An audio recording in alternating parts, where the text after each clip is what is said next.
For most of life's journey, Cougar McKenzie's path had been laid out for him, but at the age of 32, he found himself at a crossroads.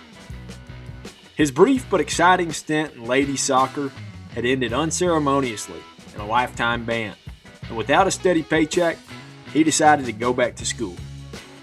His reputation as a football player preceded him, and the scholarship offers poured in. He thought long and hard about enrolling at a Blue Blood. There was a definite appeal to restoring a legendary program to former glory, but to be honest, it felt like Nebraska was just too far gone. There was also his alma mater, the University of Wyoming. He certainly had unfinished business there, but he feared that the academic rigor might just be too much.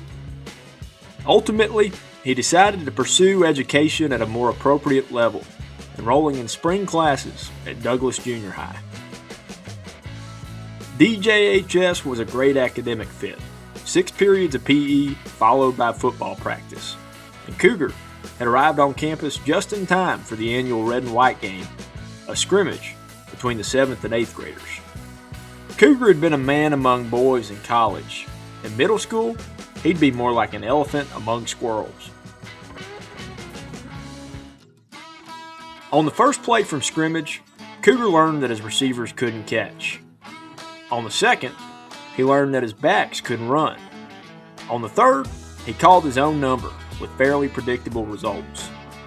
The prepubescent swarm just couldn't hang. Some called it bullying, but Cougar saw it as more of a football clinic, a valuable teaching moment for the other boys in his class. Where else could these young men learn firsthand how to run up the score on people half their height and a quarter of their weight?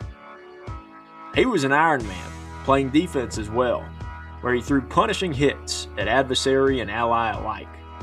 He was pretty good in coverage too. At the junior high level, there really seemed to be nothing that Cougar couldn't do. As time wore away, so did the willpower and the structural integrity of Cougar's enemies. 12-year-olds were getting injured at an alarming rate. By halftime, the 8th graders were up 59-3. Many of the moms and dads were concerned about player safety, as well as the rumors that Cougar was selling beer and human growth hormone to their kids.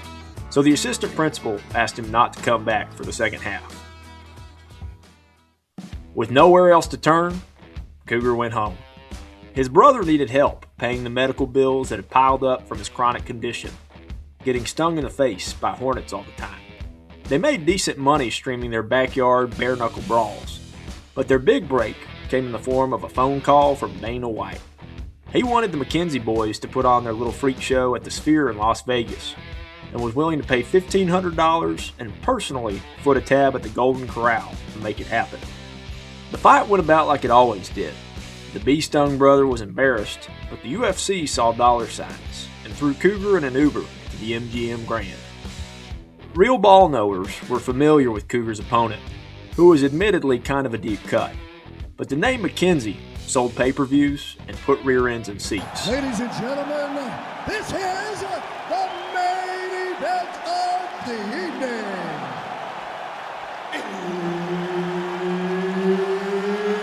It's time! 5 rounds in the UFC heavyweight division. Introducing first, fighting out of the blue corner, Iron Mike Tyson.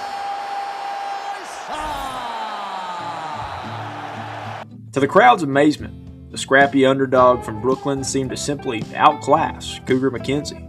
After a particularly brutal left hook, Cougar saw his life flash before his eyes. And what a beautiful life it had been.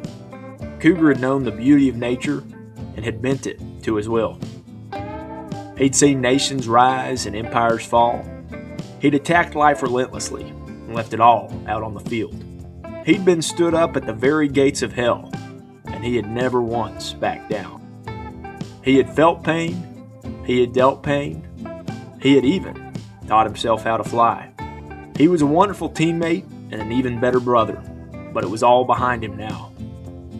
The short but beautiful line of his life had reached its end, and everything faded to black.